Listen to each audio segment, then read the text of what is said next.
Last time I have talked about almost everything that happened in Penacony's main story, but today I would like to talk about some suspicions I have about the hidden secrets of Penacony itself, especially the dreamscape and the secrets of the people involved. For this video I will be doing something a little bit different, because to be completely honest, I have absolutely no proof for anything I am about to say. So just think of this as a theory crafting / trying to guess things with circumstantial evidence video. First, let's take a look at the special dreamscape characters only the Trailblazer can see during the quests. These special characters are Clocky, the origami birds and their leaders, and Misha. The appearance of the characters in and of itself is already very strange. Nobody seems to understand why we, and only we, can see them. Acheron thinks it's because we are extra sensitive to the memoria. And according to Clocky, it's because we have the right amount of childlike innocence.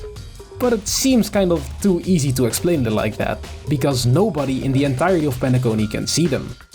And literally nobody ever in the history of Penacony having childlike innocence is kind of hard to believe.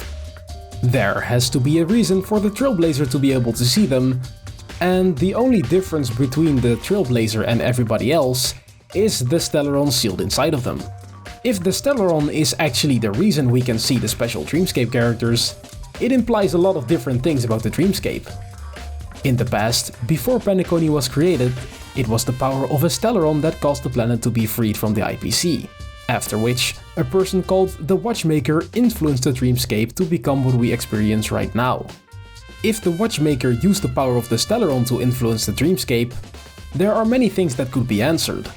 For example, the Stellaron's power to manipulate people's emotions and thoughts is something we have already seen before in Cocolia. She lost her reason through the influence of a Stellaron. So if the power of clockwork we have received from Clocky works the same way, it would make sense. And if the Stellaron is connected to the Watchmaker's legacy, the involvement of the Stellaron hunters would also be a bit more logical as well. Then there is the true dreamscape itself. When we explored the true dreamscape for the first time together with Firefly, we explored the area called A Child's Dream, where we followed the story of someone talking to and chasing after Mikhail.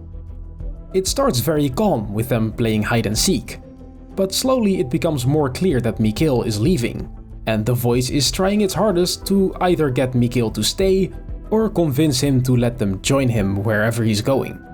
At the very end, the voice is even screaming for help and to not let Mikhail get away, and that there's nowhere to go for them. The box we open at the end of the story gives us the unknown puzzle fragment.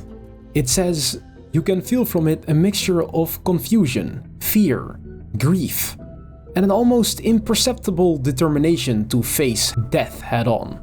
Which is eerily fitting, since almost immediately after triggering the box, we get ambushed by the Something Unto Death meme.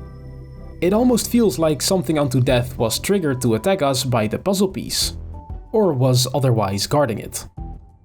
The biggest mystery in all of this is the voice itself. Obviously, the first person that comes to mind is Misha. Not only is his voice practically the same, his name is a diminutive for the name Mikhail, and even his eyes look like the doors of the true dreamscape. But I'm not gonna lie, this whole Misha mystery is driving me insane. He seems to have connections to almost everything, yet there is no real evidence whatsoever. The wording in some of his abilities is completely different, as if he has a hidden personality. He creates and repairs watches as a reference to the Watchmaker, and his voice is the one calling out Mikhail, which is himself. So, unless Misha is the literal incarnation of the Watchmaker's legacy, I believe we really just have to wait and see how exactly he's involved.